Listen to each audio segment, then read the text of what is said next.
नमस्कार सोनू को आज मो टिफिन रे परोटा भजा मिठा तरकारी देइथिली कालीठू से कहिथिला ई सब नब बोली तापर आज सखाळु सखाळु गाँव आसीथिला बाली छतु को पुआल छतु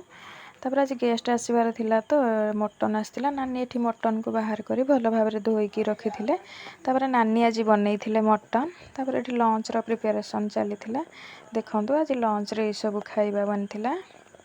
आज हेतिला भात आंबुल राई गाँव जो छतु आसला भजा होता चिंगुड़ी भजा मटन डाली तापर समस्ते लंच करते समस्ते लंच कर सारिबा परे नानी को मुझे लंच करवा लगी बाढ़ी मो बाढ़ी तापर संध्यार आसीथिला बरा तरकारी एठी नानी को मुझे बसिके गपसप होगी बरा तरकारी खाइलु आमे माने जोठी बसबू माने गपसप आमर चलो तापरे आपण मानको वीडियोटी भल लगे चैनल को सब्सक्राइब करदे गोटे लाइक करदे नानी भी आज आसी रही सांग मैंने जय जगन्नाथ।